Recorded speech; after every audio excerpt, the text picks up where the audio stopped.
So basically today I've been asked by ABARES to have a quick look at an overview of the feed industry and our approach in importing grain, specifically for livestock, thank you for that, for food, and following on imported feed ingredients.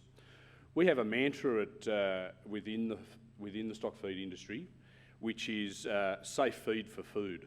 And I think that's a really important aspect for what we're talking about today, because it underpins everything that we're doing. So while I'm presenting today, I'd like you to all have a think back to those comments that were made by Hugh Killeen and his counterparts today in this morning's presentations.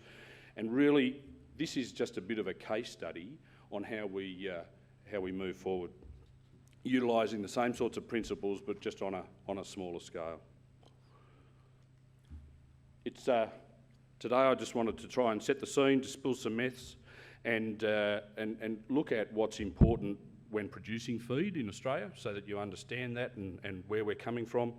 Why do we source the ingredients, or where do we source the ingredients from, and why do we source where they're coming from? The import protocols around that, and what would happen if we're not able to import. So let's look at the context of the stock feed industry and the ingredient suppliers and the field that we operate in. In Australia, in 2050, we're going to be looking at a 55% increase in population, and we need to feed those people. And as a result of that, we need to look at not just protein supplies from plants, but we need to look at it from a livestock perspective as well. Livestock is going to continue to grow. We're going to see some big changes, and I'll go into those a little bit later on. But the feed manufacturing industry, we operate in a global marketplace.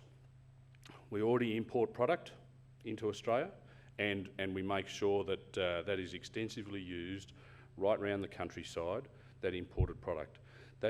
The imports, and I'll go into these things a little bit later on, are not just grains, but feed additives, etc. Things like amino acids and enzymes as well. Our balance, though, is going to vary over time, and it depends whether we're in a drought or whether we're not. We're in good times or bad.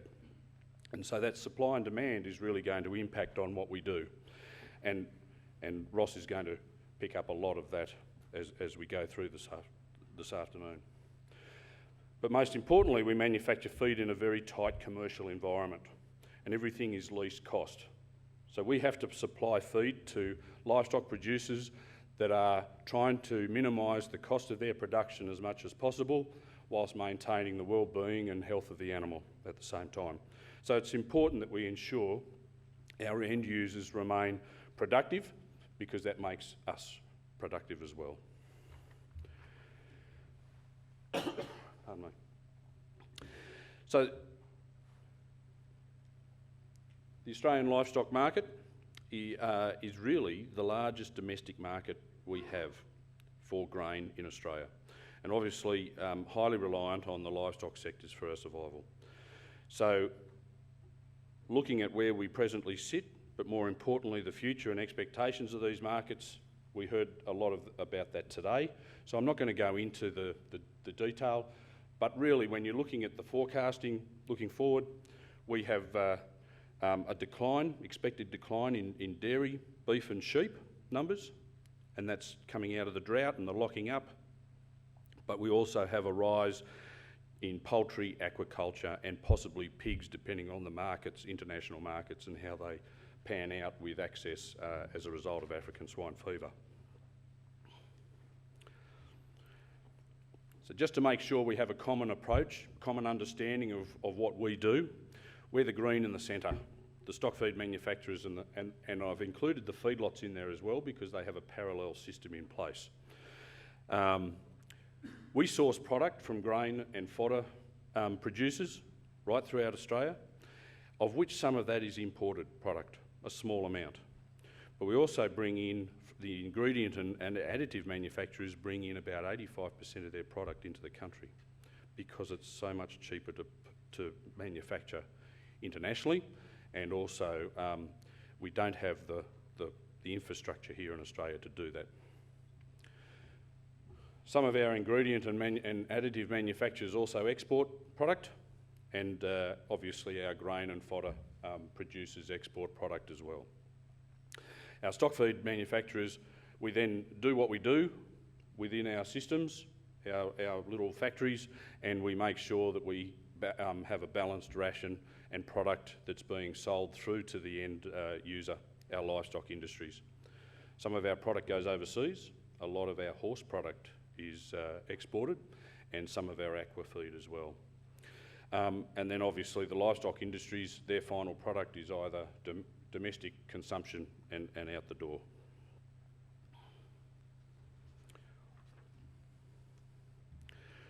So what's the important factors when producing feed for our livestock? It really comes back to 5 main factors. And they're non-negotiable as far as we're concerned when producing feed. So they're balanced, we've got to make sure that the product is balanced nutritionally for the animal and its intended outcome. So it could be a variance between a product that goes into the feeding of a bull or a cow for pregnancy reasons, or just for maintenance, as in what we've seen in some of the drought areas. So whether it be finishing, growing, maintenance, it has to be fit for purpose. The well-being of the animal is positively impacted by what we do, by what we feed them and the ingredients that we use. So whether we use an antibiotic in there as under prescription from veterinary consultants, or whether we're using a nutraceutical that actually replaces the antibiotic and stops the antimicrobial resistance pathway from forming. So they're the sorts of things that we're starting to look at and use. We also make sure that our customers require consistency of product. Absolutely vital to have variance in that product, whether it be in taste, form of pellet, the nutritive values, etc. It's important that we maintain that consistency so that the end user, our livestock producers, can actually undertake the production required.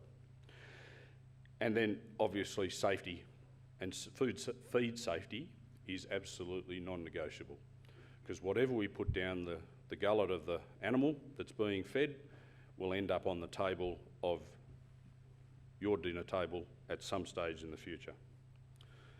And as I've said before, least cost ration is incredibly important. So one of the most important steps in feeding Australia's livestock is to source the ingredients. And those ingredients can be broken down into a number of different components, and I've listed these up there, and some examples of what we use for those things: energy, protein, roughage, the micro and macro elements and additives. Australia's manufacturers need to source these products from safe, secure, respected sources, and that meet strict feed safety and biosecurity standards. If we're bringing them in domestically, we have the same quarantine type issues from one state to another, and a good example is lupins from WA and South Australia moving into New South Wales. We have to adhere to those principles, yet we're able to bring them in through pathways where they have been treated and they have been made, that supply chain has been protected, and the growers within that region are also protected. It's no different to what we do with imported product from international sources, and we need to make sure that we do that in a really balanced and respected way, so that this is our integrity, and we need to make sure that that's part of our recognition, or your recognition of us. So that means we assess the supply chain, and we assess that supply chain based on landing product of the mill that meets high standards of feed safety, the strictest biosecurity standards in the world, and we do this in the most cost-effective way.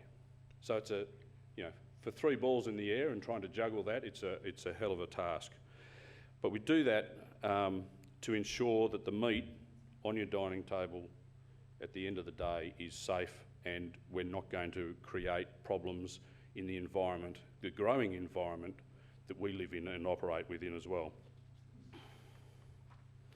So just a couple of examples of what we bring in. So soybean meal and palm kernel meal.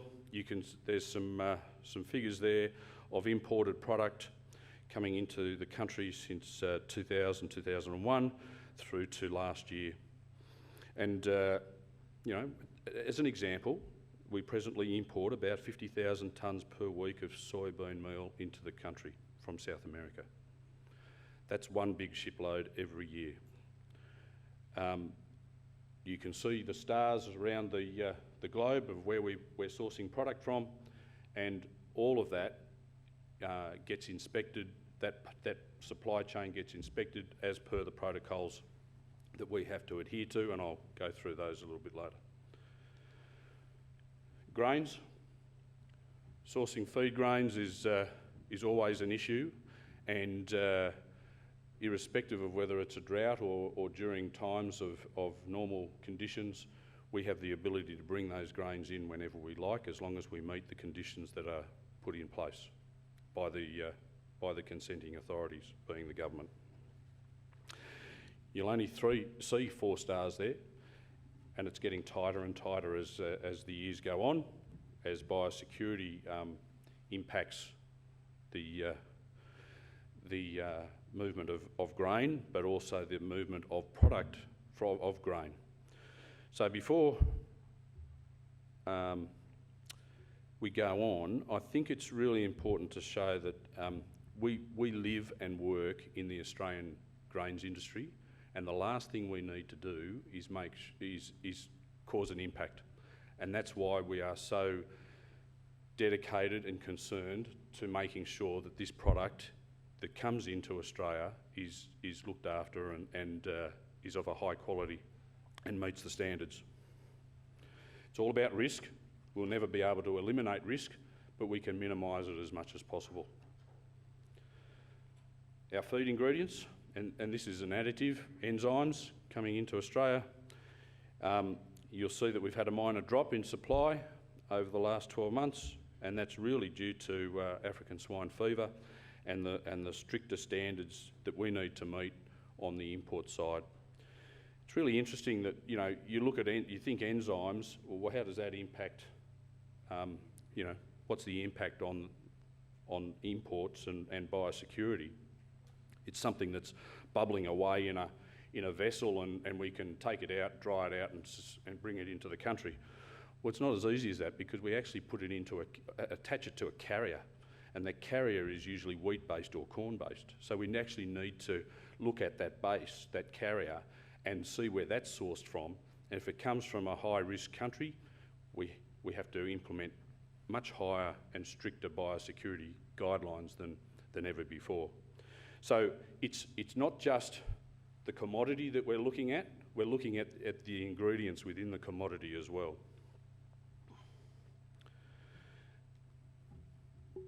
So why do we import? Really, this is summing up what I've just been saying in previous slides. We import because of business continuity. It's because of lack of supply of product, the old supply-demand curve, and price is usually lower than domestic prices. We need a consistency of supply and product coming into this country, and for the feed that we utilise going through into the livestock feed. And again, this is about being able to manage the biosecurity risks appropriately. Can I just show you, when we load a vessel, it's about quick load, conveyor belts, everything is pointed out. And in Australia, that's what we have. In Australia, the opposite approach is viable, and that is how we unload a vessel. Okay? It's coming into the country is not an easy step, and a very, very expensive way of going about it. So, import considerations. I've mentioned a couple of times now, single biggest hurdle is to jump for imports is biosecurity, our entire survival rests squarely on good, efficient biosecurity practices. Is it worth the pain? Absolutely it is, because it ends up keeping people fed here in the country, but more importantly, it's about keeping a supply chain going during periods of low supply. What does importing entail? I'm not going to go through all of this. This is actually taken straight off the DAW, off the Department of Ag's website.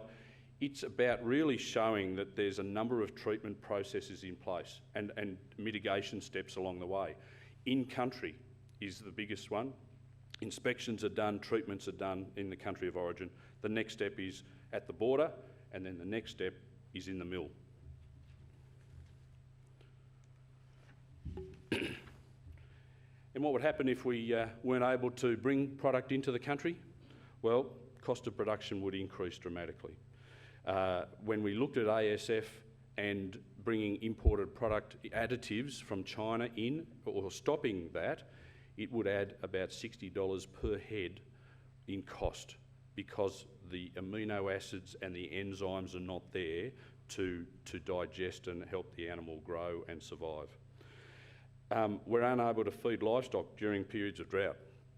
More importantly, and obviously the well-being of the livestock would generally suffer, because of increased use of antimicrobials and then the whole AMR type cycle that goes with it.